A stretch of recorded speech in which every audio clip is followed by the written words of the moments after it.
ये कहानी मशहूर ओलंपिक एथलीट लुई ज़ैम्पेरिनी के जीवन पर आधारित एक सच्ची कहानी है, जो हमें मुश्किल हालातों में भी खुद को संभाल कर अपने रास्ते में आने वाले हर डर और दर्द का सामना करते हुए आगे बढ़ते रहने की प्रेरणा देती है। कहानी शुरू करने से पहले मैं चाहूंगा कि आप एक बार अपने लक्ष्य के बारे में जरूर सोचें और फिर इस कहानी को देखें।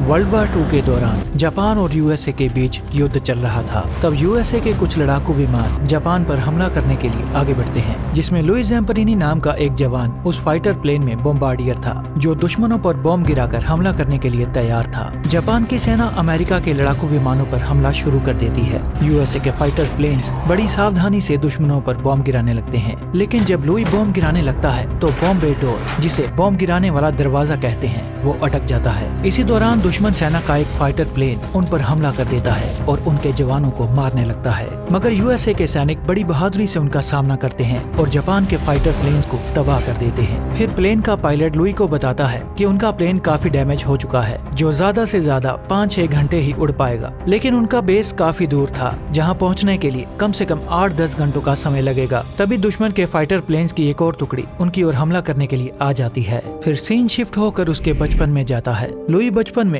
गलत संगति में पड़ चुका था, जो सिगरेट और शराब का नशा करने लगा था, और जब उसके घर वालों को इस बारे में पता चलता है तो उसके पिता उसकी खूब पिटाई करते हैं। लेकिन लुई की माँ ये जानती थी कि उसे इस सब से कोई फर्क नहीं पड़ने वाला, इसीलिए वो परमेश्वर से लुई को सुधारने के लिए प्रेयर करती है। लुई का भाई पीट ज़ैम्पेरिनी एक एथलीट बनना चाहता था, और जब वो अपनी रनिंग की प्रैक्टिस कर रहा था तब लुई छुप कर शराब पी रहा था, पर एक आदमी उसे देख लेता है और अपने बचाव में लुई वहाँ से भाग जाता है। तब पीट नोटिस करता है कि लुई काफी तेज स्पीड से भाग सकता है, तो उसे एक रनर बनाने के लिए पीट उसकी प्रैक्टिस करवाता है। लुई को खुद पर भरोसा नहीं था, लेकिन पीट कहता है कि या तो तुम बुरी संगति में फंसकर अपनी कीमती जिंदगी को यूं ही गवा दो, या फिर मेहनत करके ये साबित कर दो कि तुम में कुछ कर दिखाने का जज्बा है। और इसी जज्बे के साथ लुई हर रोज अपनी प्रैक्टिस करता है। उन दोनों की कड़ी मेहनत सफल होती है और कुछ सालों बाद लुई एक अच्छा रनर बन जाता है। वो हाई स्कूल के काफी सारे रेस कॉम्पिटिशंस में हिस्सा लेता है और बढ़िया परफॉर्मेंस की वजह से हर बार उसकी जीत होती है। अब उसकी फैमिली भी उसे सपोर्ट करने लगी थी।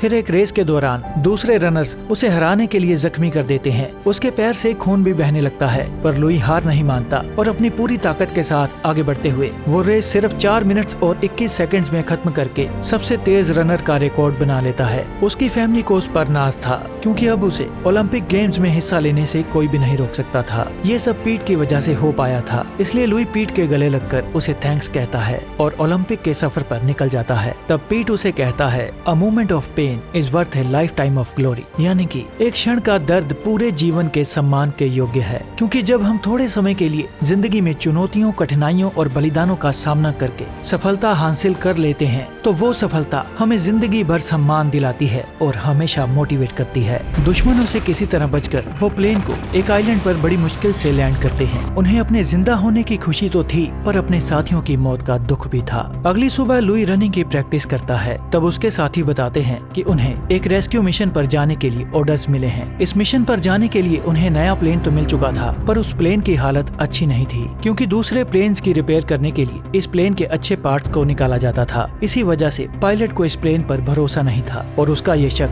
सही था। सफर के दौरान जब वो पैसिफिक ओशियन यानी प्रशांत महासागर के ऊपर से उड़ रहे थे, तब उनके प्लेन के दोनों लेफ्ट इंजन खराब हो जाते हैं। तो सब सिपाही लाइफ जैकेट्स पहनकर अपनी अपनी पोजीशन होल्ड करके इस क्रैश लैंडिंग के लिए तैयार हो जाते हैं। 1936 बर्लिन जर्मनी में समर ओलंपिक्स के दौरान लुई 5000 मीटर रेस में हिस्सा लेता है। उसकी फैमिली मेंबर्स इस मैच की कमेंट्री रेडियो पर सुन रहे थे, जो लुई की जीत के लिए काफी एक्साइटेड थे, मगर दूसरे खिलाड़ी काफी स्ट्रॉन्ग थे, जो हर लैप के बाद लुई से आगे निकलते जा रहे थे। लुई लगभग लास्ट में पहुंच चुका था, जिसका जीतना नामुमकिन था। फिर लुई अपनी पूरी ताकत झोंक कर दौड़ने लगता है और एक एक करके बहुत सारे खिलाड़ियों को पीछे छोड़ देता है। सारी ऑडियंस का ध्यान लुई पर ही था, क्योंकि 5000 मीटर रेस में लास्ट लैप के दौरान आज तक कोई भी इतना तेज नहीं भाग पाया था। उस रेस में लुई कोई टाइटल तो नहीं जीत पाता, लेकिन लास्ट लैप को सबसे तेज मात्र 56 सेकंड्स में खत्म करने का वर्ल्ड रिकॉर्ड अपने नाम कर चुका था। पैसिफिक ओशियन में क्रैश लैंडिंग के दौरान उनका प्लेन काफी तेज स्पीड में था, जो पूरे जोर से समुद्र के पानी से टकराता है। जोरदार झटका लगने की वजह से प्लेन टूटकर 2 हिस्सों में बिखर जाता है। लुई एक मशीन गन के नीचे अटक चुका था,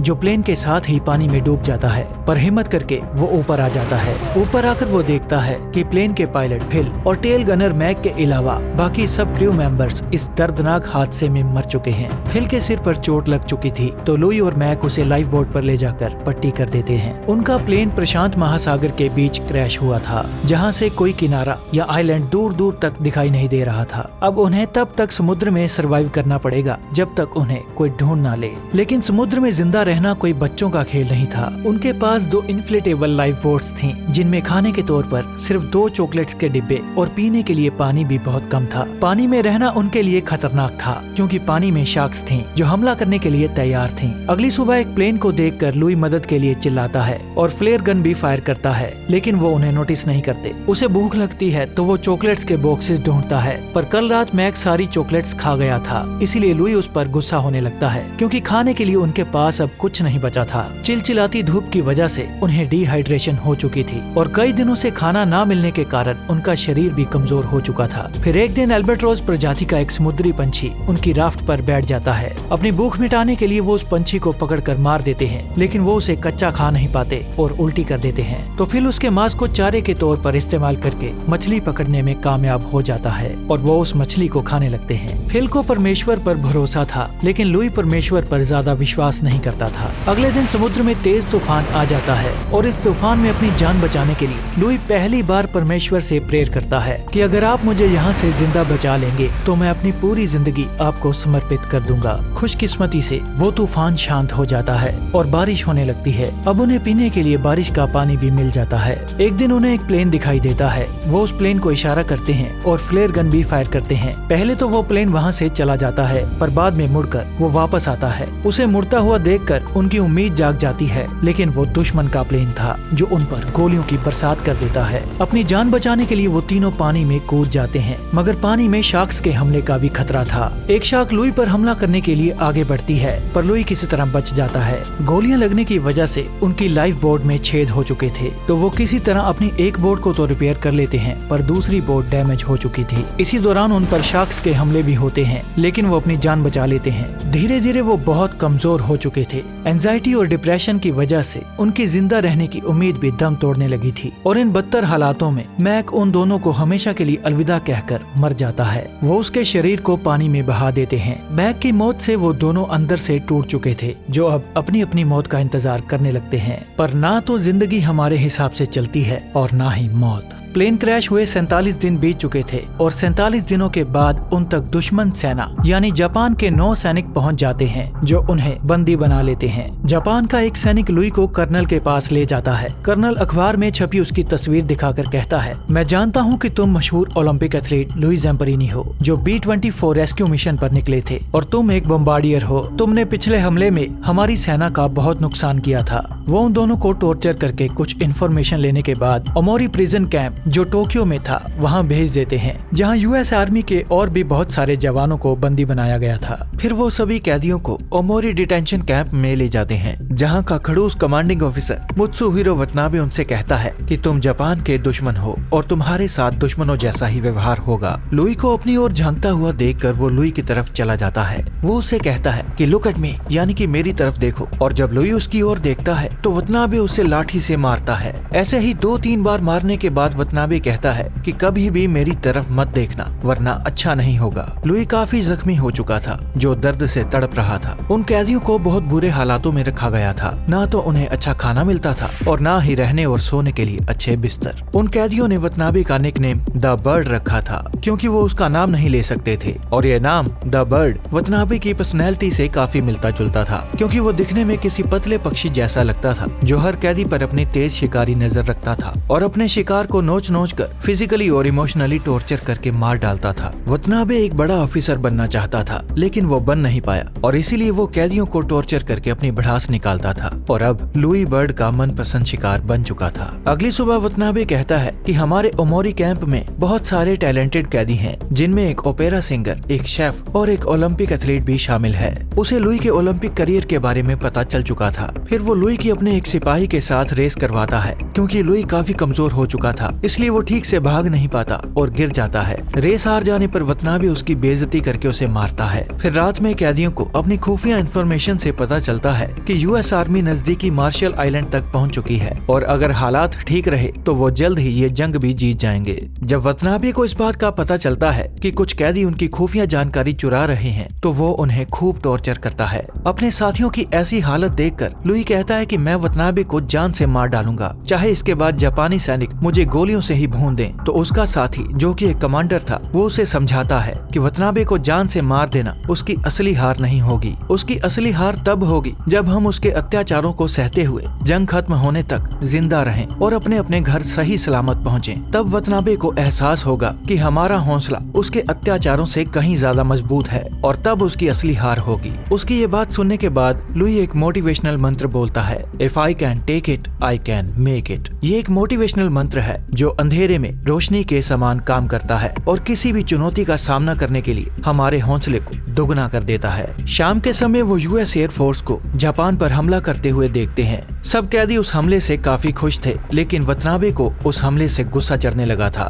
जो रात के वक्त लुई को नींद से जगाकर अपनी बेल्ट से मार मार कर अपना गुस्सा ठंडा करता है। और जब लुई उससे पूछता है कि तुम हर बार मुझे ही क्यों टारगेट करते हो, तो जवाब में वतनाबे उसे मार कर बेहोश कर देता है। अगर लुई के साथ ऐसा ही चलता रहा तो जल्द ही वो मर जाएगा, क्योंकि लुई एक फेमस ओलंपिक एथलीट था और अमेरिकन ये मान चुके थे कि लुई मर चुका है। तो एक जापानी ऑफिसर उसे रेडियो के जरिए अमेरिका में ये मैसेज भेजने के लिए मना लेता है कि वो जापान के वार कैंप में जिंदा है। जापानियों को उससे कोई हमदर्दी नहीं थी, वो तो बस अपने देश की छवि को सही दिखाने के लिए ये सब कर रहे थे और इसीलिए वो उसे रेडियो मैसेज के जरिए एक चिट्ठी पढ़ने के लिए कहता है ताकि अमेरिका को गलत साबित किया जा सके। बदले में वो उसे रहने खाने के लिए अच्छी सुविधाएं देंगे। कुछ अमेरिकन इसके लिए मान चुके थे, लेकिन लुई अपने देश के साथ गद्दारी करने से मना कर देता है तो उसे अमोरी कैंप में वापस भेज दिया जाता है। वतनाबे समझ चुका था कि लुई टॉर्चर सह लेगा, लेकिन वो उनकी बात कभी नहीं मानेगा। वो उसे कहता है कि पहले दिन तुम्हारी आंखों में देखकर मुझे पता चल गया था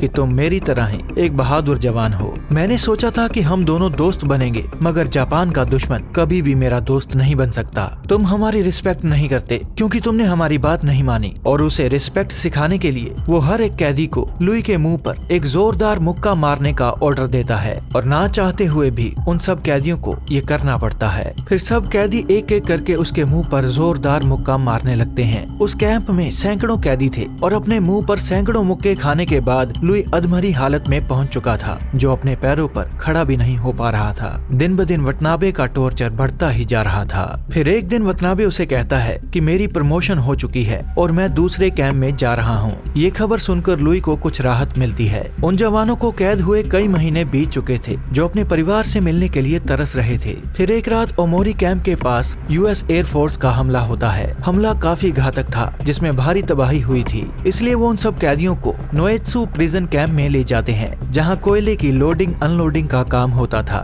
जब नोएत्सु कैंप में पहुंचकर लुई वहां के कमांडिंग ऑफिसर को देखता है तो उसके पैर डगमगाने लगते हैं, क्योंकि वो कोई और नहीं बल्कि वतनाबे ही था। वतनाबे कहता है कि सभी कैदी कोयला ढोने का काम करेंगे और अगर कोई कैदी काम छोड़कर आराम करेगा तो उसे जान से मार दिया जाएगा। नोएत्सु कैंप के हालात ओमोरी कैंप से भी बदतर थे, क्योंकि वहाँ बहुत ज्यादा ठंड थी और उन्हें बिना रुके सारा दिन लगातार काम करना पड़ता था। फिर एक दिन उन्हें पता चलता है कि अमेरिका के president Franklin D Roosevelt brain haemorrhage की वजह से मर चुके हैं। उन्हें लगता है कि शायद वो ये जंग भी हार जाएंगे। लगातार काम करने की वजह से लुई काफी कमजोर हो चुका था, इसलिए उसकी स्पीड भी कम हो चुकी थी। तो एक गार्ड उसे धक्का देता है, जिसकी वजह से उसका एक पैर टूट जाता है। वो दर्द से कराहने लगता है, लेकिन अगर वो ज्यादा देर आराम करेगा तो वतनाबे उसे गोली मार देगा। इसलिए उसे अपने टूटे पैर के साथ ही काम करना पड़ता है। वतनाबे की वजह से उन कैदियों की जिंदगी मौत से भी बदतर हो चुकी थी। अगले दिन अपने टूटे पैर के साथ काम करते हुए लुई काफी थक जाता है और जब वो कुछ पल के लिए आराम करने लगता है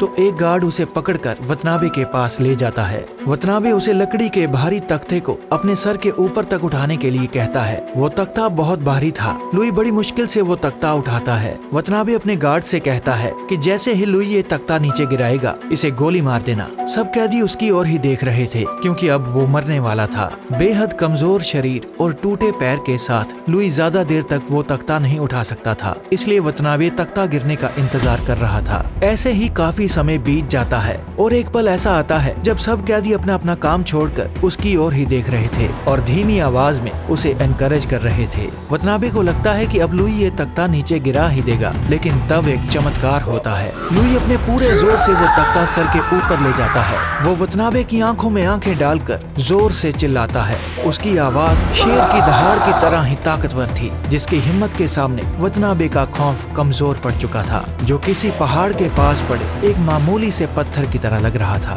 वतनाबे उसे आंखें झुकाने के लिए कहता है, पर लुई बिना किसी डर के उसकी ओर देखता रहता है। वतनाबे शुरू से लेकर अब तक लुई को शारीरिक और मानसिक रूप से तोड़ने की हर संभव कोशिश में लगा था, लेकिन लुई ने अपनी असाधारण ताकत और बेशुमार हिम्मत से उसे बुरी तरह से हरा दिया था। उसने ये साबित कर दिया था, a moment of pain is worth a lifetime of glory, यानी कि एक क्षण का दर्द पूरे जीवन के सम्मान के योग्य है। और ये मूवमेंट उसकी लाइफ की सबसे इम्पोर्टेंट मूवमेंट थी, क्योंकि उसने अपने सबसे बड़े डर मौत के डर पर भी काबू पा लिया था। खुद को बेइज्जत महसूस करने के बाद वतनाबे उसे बहुत मारता है। उस टॉर्चर के दौरान लुई अपनी रनिंग की प्रैक्टिस के बारे में सोचकर हिम्मत जुटाता है और खुद को संभाले रखता है। वतनाबे उसे तब तक मारता है जब तक कि लुई बेहोश नहीं हो जाता, और बुरी तरह थकने के बाद वतनाबे रोने लगता है, क्योंकि अपनी लाख कोशिशों के बाद भी वो लुई से हार चुका था और कहीं ना कहीं उसे ये भी एहसास हो चुका था कि वो कैदियों पर हद से ज्यादा क्रूरता कर रहा है। बेहोशी की हालत में लुई पूरी रात वहीं पड़ा रहता है। फिर अगले दिन एक जापानी ऑफिसर सभी कैदियों से कहता है कि जल्द ही युद्ध खत्म होने वाला है, और वो सबको नदी के पानी में नहाकर साफ सुथरे होने के लिए कहता है। उसकी ये बात सुनकर सभी कैदी समझ जाते हैं कि जापानी उन्हें नदी के पानी में डुबाकर मारने वाले हैं, पर वो कुछ कर नहीं सकते थे क्योंकि जापानियों के पास बंदूकें थी। तब यूएसए का एक प्लेन कैंप के पास आने लगता है। उसे देखकर कैदी समझ जाते हैं कि जंग खत्म हो चुकी है। इस खबर से सब कैदी बहुत खुश थे और एक दूसरे को बधाई दे रहे थे। वो प्लेन उनके लिए राहत सामग्री लेकर आया था, जिसमें खाने पीने के सामान के साथ साथ वार खत्म होने के न्यूज आर्टिकल्स भी थे। उन कैदियों को लगभग 2 सालों के बाद आजादी मिली थी। आजाद होते ही लुई वतनाबे के ऑफिस में उससे मिलने जाता है, लेकिन वतनाबे वार खत्म होते ही वहाँ से जा चुका था। लुई के मन में बहुत सारे सवाल थे जिनके जवाब अभी भी अधूरे थे। वो गहरी सोच में था जो वतनाबे के बचपन की तस्वीर को देख रहा था। एक ओलंपिक एथलीट और वर्ल्ड रिकॉर्ड होल्डर होने की वजह से लुई वतनाबे से ज्यादा पॉपुलर और सक्सेसफुल था। वतनाबे भी एक बड़ा ऑफिसर बनना चाहता था, लेकिन वो बन नहीं पाया, और इसीलिए वो लुई की सक्सेस से जलता था। क्योंकि लुई शारीरिक और मानसिक रूप से सबसे स्ट्रॉन्ग था, इसलिए वतनाबे ने सोचा था कि अगर वो लुई के हौसले को तोड़ देगा तो सब कैदियों में उसका खौफ बना रहेगा। इसीलिए उसने लुई को टारगेट किया था, लेकिन लुई ने टूटने से इनकार कर दिया। अमेरिका पहुंचकर वो अपनी धरती को चूमता है। फिर लुई के घर वाले उससे मिलते हैं। उसका भाई पीट बहुत खुश था, जो उसे कहता है कि तुमने कर दिखाया। अपने वादे के मुताबिक लुई ने अपनी बाकी जिंदगी परमेश्वर को समर्पित कर दी। वर्ल्ड वार 2 में जापान के सरेंडर के बाद वतनाबे अपनी जान बचाने के लिए छुप गया था, क्योंकि अमेरिका की सरकार ने उसे वार क्रिमिनल घोषित कर दिया था। पर बाद में जापान के साथ अपने अच्छे रिश्ते बनाने के लिए उन्होंने वतनाबे को माफ कर दिया। फिर लुई उन सब सिपाहियों से मिला जिन्होंने उसे टॉर्चर किया था। उसने सबको माफ कर दिया, लेकिन वतनाबे ने उससे मिलने से इनकार कर दिया था। लुई की कहानी से हमें ये शिक्षा मिलती है कि अपने लक्ष्य को पाने के लिए हमारे रास्ते में बहुत सारी मुश्किलें आएंगी, बहुत सारे दुख, दर्द और तकलीफें झेलनी पड़ेंगी, लेकिन हालात जैसे मर्जी हो, चाहे कुछ भी हो जाए, खुद को कभी टूटने नहीं देना चाहिए और पूरी हिम्मत से सभी परेशानियों का सामना करना चाहिए। क्योंकि अगर हम एक बार सच्चे मन से कुछ ठान लें तो हम कुछ भी कर सकते हैं। आई होप ये कहानी आपको अच्छी लगी होगी, तो इस वीडियो को लाइक करें, हमारे चैनल को सब्सक्राइब करें, और आपने इस कहानी से क्या सीखा कमेंट्स में हमें जरूर बताएं।